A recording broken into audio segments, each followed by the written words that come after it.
আমরা এই যে ৯০ দিন ধরে যত কাজ করছি, যা কিছু শেখাচ্ছি, যা কিছু বলছি, যা কিছু লিখছি, তার মধ্যে আমরা ১৫টা স্লোগান আমরা নির্দিষ্ট করেছি। যে স্লোগানগুলো আমি মনে করি আপনি যদি ধারণ করেন, আপনি যদি মাথায় রাখেন এবং আপনি যদি সেটা ব্যক্তি জীবনে প্র্যাকটিস করেন, আপনার স্বপ্ন কখনো হারাবে না এবং আপনি যে কাজটা করতে চান সেই কাজটাতে আপনি সফল হবেন, কোনো সন্দেহ নেই। সো সেই ১৫টা স্লোগানের একটা একটা করে আমরা একটু আলোচনা করব। প্রথম যে স্লোগানটা সেটা হচ্ছে যে জীবনে বলার মতো একটা গল্প থাকা দরকার। এবং আমি মনে করি যে প্রত্যেকের জীবনের লাইফে একটা পারপাস থাকা দরকার, যে আমার গল্পটা কী, এবং সেই গল্পটা এরকম যে গল্পটা নিয়ে একদিন আপনার সন্তানকে আপনি বলবেন, যে গল্পটা নিয়ে আপনার বাবা মা আপনাকে নিয়ে গর্ববোধ করবে, আপনার পরিবার আপনাকে নিয়ে গর্ববোধ করবে, আপনার সমাজ, আপনার গ্রাম, সম্ভব হলে দেশ আপনাকে নিয়ে গর্ববোধ করবে। তবে আমি সবসময় একটা কথা বলি যে আপনার অনেক টাকা আছে, অনেক বাড়ি আছে, গাড়ি আছে, এটা কিন্তু গল্প না। এই গল্প পৃথিবীর কোথাও লেখা হয় না।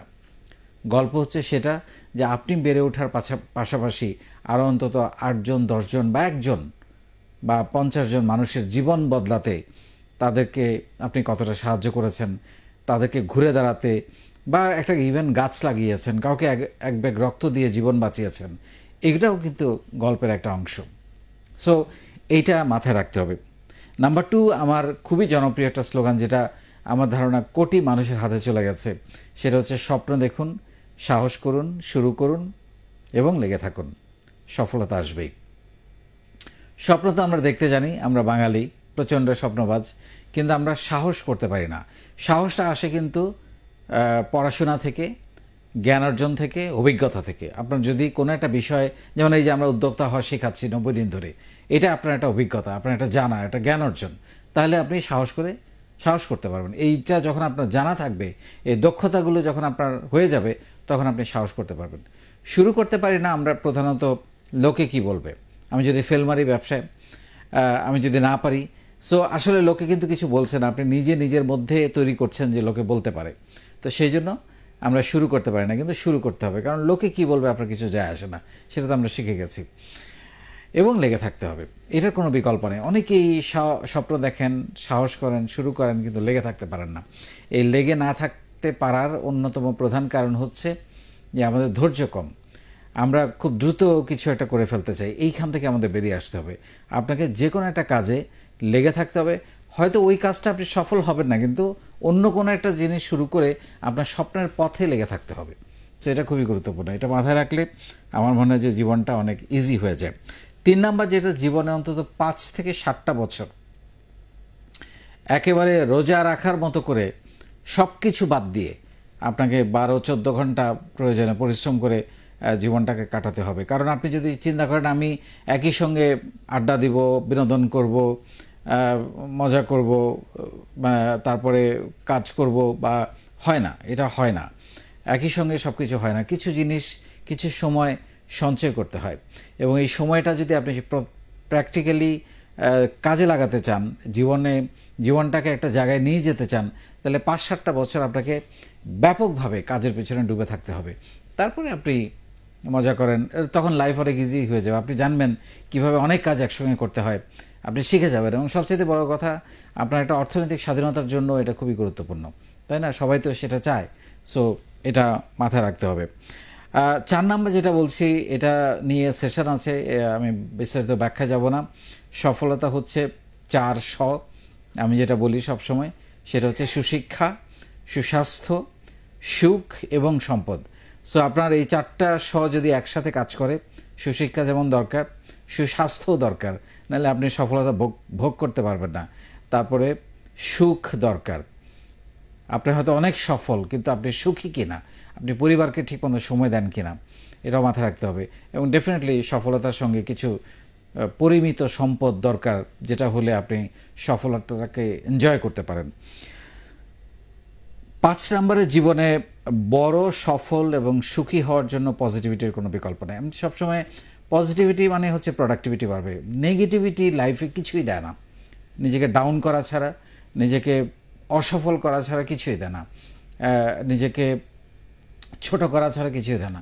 সো আমাদের যে কোনোভাবে আমাদের পজিটিভ থাকতে হবে, পজিটিভ ভাইব তৈরি করতে হবে, নিজের মধ্যে আপনার যদি আপনার লাইফে নেগেটিভিটি আসবে, কিন্তু সেটাকে পাশ কাটিয়ে আপনার পজিটিভ থাকার চেষ্টা করতে হবে, যাতে করে আপনি কখনো ডাউন না হন। কারণ আপনি ডাউন হবেন মানে আরেকজনের চেষ্টা থাকবে আপনাকে কিন্তু নেগেটিভিটির ছোঁয়া দেয়া বা আপনাকে মন খারাপ করে দেয়া, তাতে করে সে সফল হবে, আপনি কিন্তু ব্যর্থ হয়ে যান যদি সেটাতে আপনি সাড়া দেন, সেই মন খারাপে আপনি সাড়া দেন।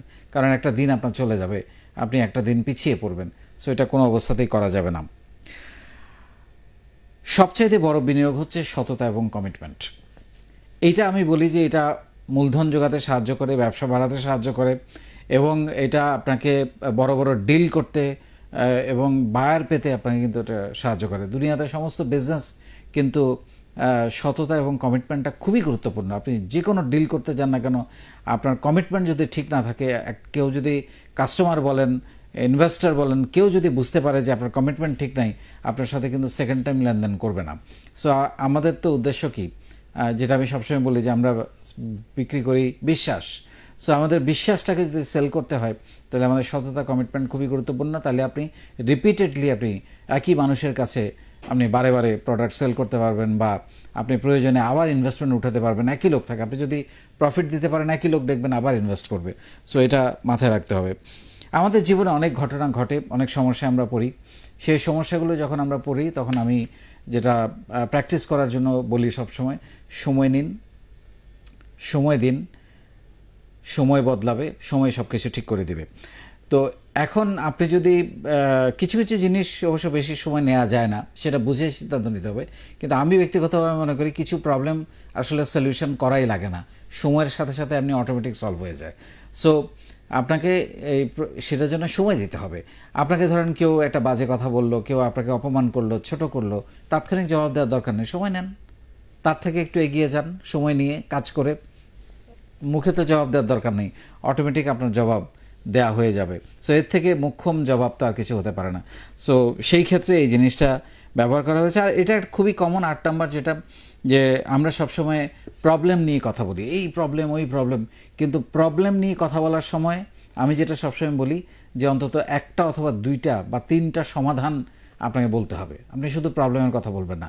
এই মাইন্ডসেটটা, এই অ্যাটিটিউডটা আমরা তৈরি করি, তাহলে দেখবেন যে সেই সমাধানটা আপনি যখন চিন্তা করা শিখে যাবেন, তখন দেখবেন যে সেখান থেকে আপনার কোনো একটা বিজনেস আইডিয়া বের হয়ে যাবে, যেটা আপনাকে হয়তো এমন একটা জায়গায় নিয়ে যাবে যেটার জন্য আপনি কল্পনাও করেন নাই। তাহলে অ্যাটিটিউডটা তৈরি, আমরা হয় কি কমপ্লেনিং অ্যাটিটিউড আমাদের সবসময়, এটা হয় না, এটা করে না, এটা করে নাই। নো, এটা আপনি বলবেন, এখানে একটা ঝামেলা আছে, সমস্যা আছে, বলতে পারেন, সাথে আপনি সমাধানটাও বলবেন।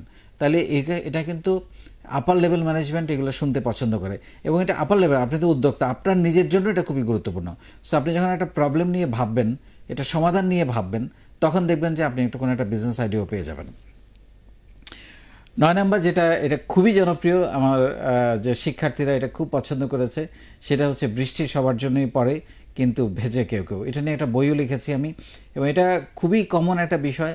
আকাশ থেকে বৃষ্টি তো পড়ে, এখন আপনি ভিজবেন কিনা, সেই বৃষ্টিতে ভিজে আপনি নিজেকে শীতল করবেন কিনা, নিজেকে বৃষ্টি স্নাত করবেন কিনা, এগিয়ে যাবেন কিনা, নাকি ভয় পাবেন যে আমার ঠান্ডা লাগতে পারে, জ্বর লাগতে পারে, জামায় কাদা লাগতে পারে, এমন অ্যালার্জি হতে পারে, নানান কিছু আপনি ভাবতে পারেন। কিন্তু আপনি ভিজতে চান কিনা সত্যি সত্যি, সে সিদ্ধান্ত আপনাকে নিতে হবে।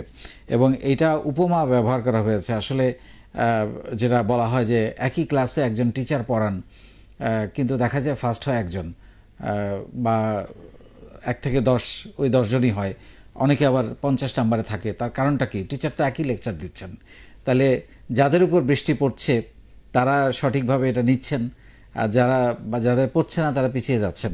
তো বিষয়টা এরকম আর কি। 10 নাম্বারে যেটা বলার চেষ্টা করছি, এটা আমরা সবাই জানি যে সব সময় জিততে হবে, এই মানসিকতা থেকে আমাদের বেরিয়ে আসতে হবে। কোনো কোনো হার অনেক সময় হেরেও জিতে যাওয়া যায়, কোনো কোনো হার অনেক সময় জেতার কারণ হয়ে দাঁড়ায়। তো সেই জন্য আমাদের যে অস্থিরতা, যে আমার প্রতিটা কথায় জিততে হবে, প্রতিটা কাজে জিততে হবে, আমি উদ্যোক্তা হিসাবে আমি কোনো একটা ইনিশিয়েটিভ নিয়েছি, এটাতেই আমার সাকসেস হইতে হবে। হ্যাঁ, অ্যাটিটিউড থাকতে হবে, হইতে হবে, কিন্তু না হলে আপনার হতাশ হওয়া যাবে না, আবার শুরু করতে হবে। সো ইনস্ট্যান্ট জেতার চাইতে দূরে জেতার একটা টেন্ডেন্সি তৈরি করতে হবে, এবং সেইভাবেই এগিয়ে যেতে হবে। এবং কিছু কিছু স্কিলস শুরু করতে হবে খুব তাড়াতাড়ি পড়াশোনা শেষ হওয়ার আগে। যেটা আমি বলি যে স্কিলসগুলো আপনি এমনভাবে করবেন গ্র্যাজুয়েশন ফার্স্ট ইয়ার থেকে, যাতে করে গ্র্যাজুয়েশন শেষ করার আগেই আপনার চাকরি অথবা ব্যবসা রেডি থাকে। এইভাবে এখন থেকে নিজেকে তৈরি করতে হবে। ওইটা ভাববার দিন শেষ যে আমি গ্র্যাজুয়েশন করব, মাস্টার্স করব, তারপর একটা সিভি লিখব, তারপরে আমি চাকরির চেষ্টা করব, চাকরি না হলে বাবাকে বলবো আমাকে কিছু টাকা দাও, ব্যবসা করব, সেই দিন শেষ। আগামী এই সময়, আগামী দিন না, এই সময়ে শুধুমাত্র সার্টিফিকেট দিয়ে কোনো স্কিলস যদি আপনার না থাকে, চাকরি ব্যবসা কোনোটাই করা সম্ভব না। 12 নম্বরে যেটা বলি সেটা হচ্ছে যে নিজেকে ভালো রাখে এবং অন্যকে ভালো রাখে, আমরা তাকেই ভালো মানুষ বলি। এবং আমরা যদি প্রতিযোগিতা করতে চাই, আমরা এটাই প্রতিযোগিতা করি একজন আরেকজনের থেকে কতটা বেশি ভালো মানুষ হওয়া যায়, কতটা ভদ্রতা, তারপরে বিনয় কতটা বেশি দেখানো যায়, এইটার প্রতিযোগিতা হোক। অন্যগুলা তো খুব সহজ, একজন বাজে কথা বললো আপনি একটা বাজে কথা বললেন, একজন খারাপ বললো আপনি একটা খারাপ, তো খুব সহজ কাজ, সবাই করে। কিন্তু ব্যতিক্রমটা আমরা যদি করতে চাই তাহলে আমরা বিনয়ের প্রতিযোগিতা করি, ভালো মানুষের প্রতিযোগিতা করি, এবং এটা আপনাকে পজিটিভ ভাইব রাখবে। আপনি অনেক বেশি প্রোডাক্টিভ থাকবেন, আপনি সবসময় ফুরফুরে থাকবেন, আপনার মন খারাপ খুব কম হবে এবং আপনাকে নেগেটিভিটি স্পর্শ করতে পারবে না যদি এই ভাইবটা আপনি নিজের মধ্যে ধারণ করতে পারেন। 13 নম্বরে যেটা বলার চেষ্টা করেছি, আমি সবসময় বলি যে আপনি যাই হতে চান না কেন জীবনে, উদ্যোক্তা হন, চাকরিজীবী হন, শিল্পী হন, যা কিছু করেন, সবার আগে আপনাকে একজন ভালো মানুষ হতে হবে। আদারওয়াইজ আপনার জীবনে সমস্ত অর্জন জুড়ে আপনি হয়তো কোটি কোটি টাকা ইনকাম করেছেন, কিন্তু আপনি একজন অসৎ মানুষ, একজন খারাপ মানুষ, একজন মানুষের ক্ষতি করেন, মানুষকে ঠকান, আপনার এই অর্জনের কোনো ভ্যালু নাই, জিরো, একটা বড় জিরো। সো আপনি যদি আপনার কিছু কমও থাকে, অর্থনৈতিকভাবে কিছু কম অর্জনও হয়, কিন্তু আপনি একজন ভালো মানুষ, এটা একটা বিশাল অর্জন। সো এইটা আমাদের ধারণ করতে হবে। আপনার জীবনে এগিয়ে যাওয়ার জন্য যদি কোনো চমক কেউ দিতে পারে, সেটা হচ্ছে বাবা মার দোয়া। এটা একটু মাথার মধ্যে সবসময় রাখবেন, কারণ হচ্ছে আমরা অনেক সময় অনেক সফল হই অনেকেই, কিন্তু আমরা দেখি যে আমরা ঠিকমতো বাবা মার যত্ন করি না, বাবা মার দোয়া নেওয়ার চেষ্টা করি না, যে আছে তো বাবা মা, কিন্তু আসলেই কিছু বাড়তি দোয়া। যেমন আমি সবসময় বলি বাবা মাকে হাক করবেন, ফোন দূরে থাকলে ফোনে বলবেন মা আমি তোমাকে অনেক ভালোবাসি, বাবা আমি তোমাকে অনেক ভালোবাসি, সালাম দিবেন প্রতিদিন। সো এই কাজগুলো করে দেখবেন আপনার মধ্যে একটা ইলেকট্রিফাইং হবে এবং এটা অনেক দোয়া দিবে আপনার এগিয়ে যেতে, আপনাকে অনেক দুর্ঘটনা থেকে আল্লাহ রক্ষা করবে। সো এই জিনিসটা মাথায় রাখবেন। এবং লাস্ট যেটা আমি সবসময় বলি, আপনার জীবনে এমন কিছু মানুষের হক আছে আপনার রোজগারে যাদেরকে আপনি চেনেন না। এটার মানে হচ্ছে মানুষের জন্য কাজ করলে জীবিকার জন্য কাজের অভাব হয় না। সো আপনি যদি মনে করেন আপনি ভলেন্টিয়ারিং করছেন, এটার কোনো দাম নাই, কোনো অর্থ নাই, অকারণে মানুষের সেবায় মানবিক কাজ করছেন, ভলেন্টিয়ারিং করছেন, মানুষকে রক্ত দিচ্ছেন, গাছ লাগাচ্ছেন, মানুষকে খাদ্যদ্রব্য দিচ্ছেন, ঘর তুলে দিচ্ছেন, এটার কোনো অর্থ নাই আছে। এটা আপনি করেন, কারণ এইটা আপনি যদি করেন কোনো না কোনোভাবে ইনডাইরেক্টলি, আপনি জানেনও না, এমনভাবে আপনার জীবিকার সন্ধান হবে, কারণ এটা একটা দোয়া, এটা একটা ভালোবাসা। সো এগেইন, মানুষের জন্য কাজ করলে জীবিকার জন্য কাজের অভাব হয় না। অনেক ভালো থাকবেন।